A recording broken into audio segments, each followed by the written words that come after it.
تو سوال حضرت یہ ہے کہ اگر کوئی خاتون جانا چاہے، گھر کے حالات ایسے ہیں کہ دونوں مل کر اگر کام کریں گے تو آسانی ہو جائے گی، ٹائم بھی مینج ہو سکتا ہے، گھر کی ذمہ داری بھی پوری کر سکتی ہیں، تو کیا اسلام اجازت دیتا ہے؟ اور اجازت دیتا ہے تو اس میں کیا ضروریات ہیں، کیا احتیاط ہے جس کو بروئے کار لایا جائے؟ دیکھیں، اس میں سب سے بنیادی بات تو حافظ صاحب یہ ہے کہ سیدتنا خدیجۃ الکبریٰ رضی اللہ تعالی عنہا بہترین تاجرہ ہیں بشہرت زاہدہ. کہاں سے شروع کیا آپ نے تو حضرت؟ بس اب ختم ہو گئی، خاتون یعنی اول سے۔ نبی کریم صلی اللہ اللہ اکبر۔ علیہ وسلم کی ذات اقدس، واہ واہ واہ آپ کا کاشانہ اقدس، اور سیدتنا خدیجۃ الکبریٰ رضی اللہ تعالی اکبر، عنہا سبحان اللہ۔ تجارت فرما رہی ہیں. اچھا، جہاں تک عمومی بات ہے، ایک گھر ہے، اس گھر میں خاتون صبح 7 بجے جاب کے لیے نکلتی ہے اور شام کو 7 بجے فار ایگزامپل آتی ہے. آپ مجھے بتائیے، آپ بھی فیملی والے ہیں، اس گھر کو مینج کرنا آسان ہوگا یا مشکل ہوگا؟ بہت مشکل ہوتا ہے۔ بچے 1 بجے اسکول سے جب آئیں گے، گھر پہ امی نہیں، ٹھیک ہے، اب انہیں کھانا دینا، لباس تبدیل کروانا، ان کا خیال رکھنا گھر میں، یہ ساری چیزیں کون کرتا ہے؟ ماں کرتی ماں کرتی ہے. اگر آپ ایز اے جنرل رول بات کریں بہت اچھا۔ تو عورت کا گھر میں رہنا ہی اس کے لیے نعمت ہے، صرف اس کے لیے نہیں، پورے خاندان کے لیے نعمت ہے. واہ واہ واہ واہ۔ آپ سروے کر لیجئے، ورکنگ ویمنس، ان کی لائف اور ان کی فیملیز کو دیکھ لیجئے، اور جو گھریلو خواتین ہیں ان کی لائف اور ان کی فیملیز کو دیکھ لیجئے، تو آپ کو فرق نظر آ جائے گا. تو مسئلہ یہ نہیں ہے کہ اسلام نے عورت کو کوئی گھر میں قید کر دیا، زنجیریں پہنا دی، بند کر دیا ہے. مسئلہ ہے خلقت کا. مرد کی خلقت اور ہے، عورت کی خلقت اور ہے، اور یہ تمام حیوانات میں آپ دیکھ لیجئے، ٹھیک ہے. یعنی جانوروں میں اکثر جگہوں پہ آپ دیکھیں کہ شکار کون کرتا ہے؟ میل، ٹھیک ہے، لا کے کس کو دیتا ہے؟ فیمیل کو. اب وہاں پہ بھی کہو کہ اس نے جو ہے وہ حق تلف کیا ہوا ہے. تو اس کا مطلب یہ ہوا کہ اسلام نے حقوق بانٹے ہیں باعتبار خلقت کے. یہ بہت پیاری بات کی آپ نے۔ کس نے بانٹے ہیں؟ خالق نے. تبصرہ کون کر رہا ہے؟ مخلوق. مخلوق میں بھی کون؟ عقل بند. ایک ہوتا ہے عقل مند اور ایک میری اپنی اصطلاح ہے عقل بند. عقل بند، ٹھیک ہے.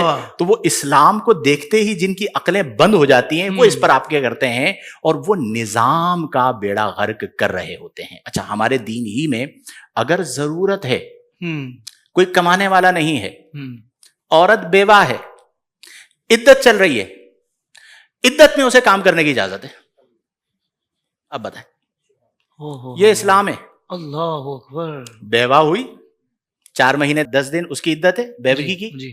اور اس کا کوئی کمانے والا نہیں ہے، اسلام اسے اجازت دیتا ہے کہ بقدر ضرورت جاؤ اپنی جاب پہ، کام کر کے واپس آ جاؤ، عدت پہ کوئی گناہ بھی نہیں ہوگا. اللہ اکبر۔ اب یہ مسئلہ ہے عدت کا، اور آپ عام حالات کی بات کرتے ہیں اور اسلام پہ بات کرتے ہیں. واہ واہ واہ۔ ٹھیک ہے، یہ اسلام ہے. مسئلہ یہ ہے کہ آپ کو اگر وہ والی حرکت کرنی ہے نا کہ بھئی چلتے ہوئے ہلتے کیوں ہوں اور آٹا گوندتے ہوئے ہلتی کیوں ہوں، تو پھر ہم آپ کا کچھ نہیں کر سکتے.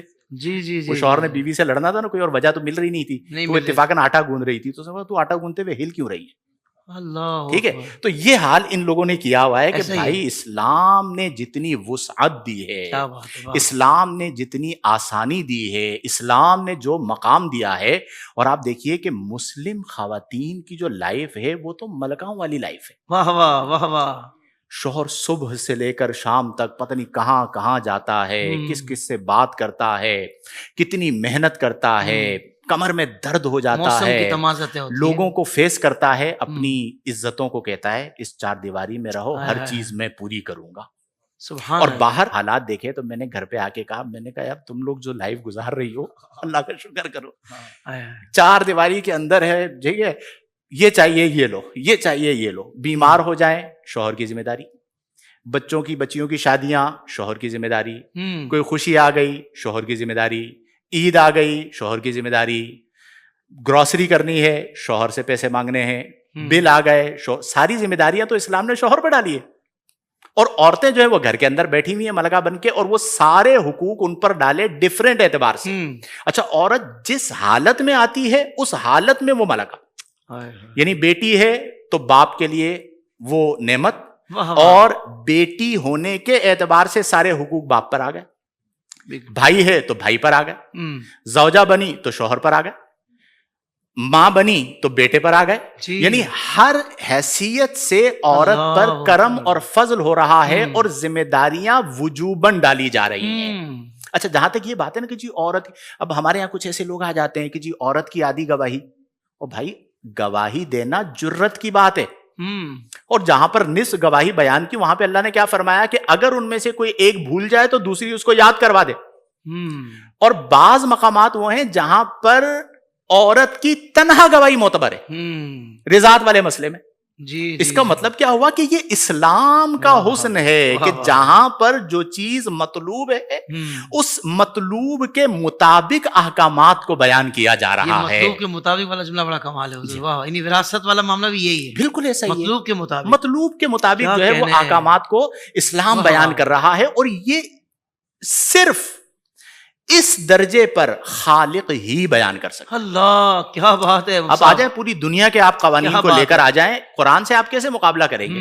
جس نے بنایا, جو خالق ہے وہ جانتا ہے کہ کس کی ماہیت, کس کی حقیقت کیا ہے, اس کی ماہیت اور اس کی حقیقت کے مطابق چیزوں کو بیان فرمایا. اچھا پھر جو طبعی مسائل ہوتے ہیں, اب آپ نے مطلقاً ایک عورت کو یوں ساتھ لا کے کھڑا کر دیا کہ جس طرح مرد کام کر سکتا ہے اس طرح عورت کام کر سکتی ہے. پہلی تو بات یہ کہ یہ سفید جھوٹ بولنے والے سیاہ کاذبین ہیں کہ مرد کی خلقت اور عورت کی خلقت میں اتنا فرق ہے کہ یہ بداہتاً باطل بات ہے کہ جس طرح مرد کام کر سکتا ہے اس طرح عورت کر ہی نہیں سکتی. قوت فیصلہ جس طرح مرد کے پاس ہے اس طرح عورت کے پاس نہیں ہے. تو یہاں پر جو تقسیم ہمیں اسلام میں ملتی ہے وہ باعتبار خلقت کے ملتی ہے. تو اس لیے ہمارے یہاں الحمدللہ جو نظام رائج ہے, جو ہمارے یہاں بیوی کو, بہن کو, بیٹی کو, ماں کو عزت سمجھا جاتا ہے, ان کی ذمہ داریوں کو نبھایا جاتا ہے, وہ اسی اعتبار سے ہے کہ مرد باہر کے امور کا ذمہ دار اور خواتین گھر کے. شاہ صاحب نے بڑا خوبصورت جملہ فرمایا کہ وہ گھر کی حاکمہ ہے. وہ میں مزاحاً کہتا ہوں کبھی کبھی ہوم منسٹری.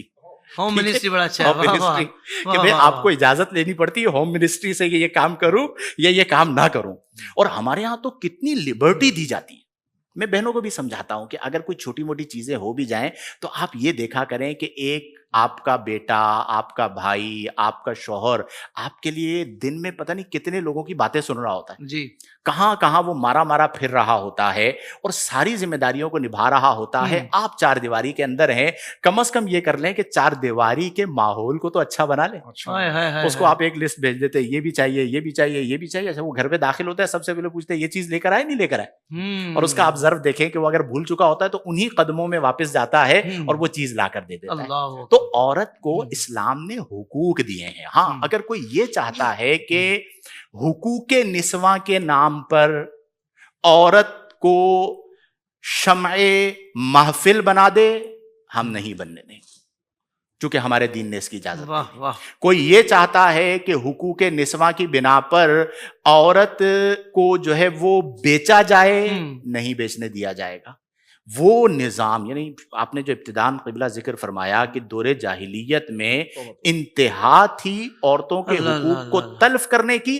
نبی کریم صلی اللہ علیہ وسلم نے اپنے اقوال اور اپنے اعمال مبارک سے اس ریت کو بدل دیا, اور جس زمانے میں عورت کو آر سمجھا جاتا تھا, نبی کریم صلی اللہ علیہ وسلم سفر سے لوٹتے تھے تو اپنی شہزادی کے گھر پہ جایا کرتے تھے. اللہ اکبر. ٹھیک ہے, جس زمانے میں عورت کو آر سمجھا جاتا تھا, نبی کریم صلی اللہ علیہ وسلم اپنی شہزادی کے آنے پر کھڑے ہو کر استقبال کیا کرتے تھے.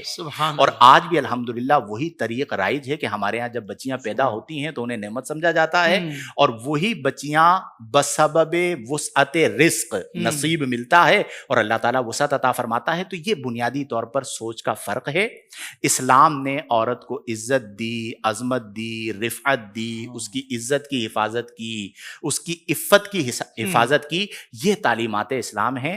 ہماری بہنوں کو بھی چاہیے کہ اغوا کاروں کے اغوا کار کے ہتھے نہ چڑھیں, ورنہ سب کچھ چلا جائے گا.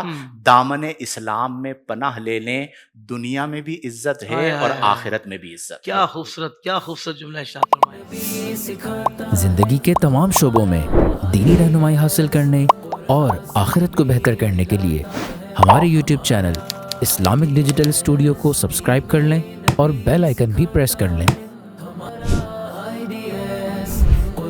سے بھی ملاتا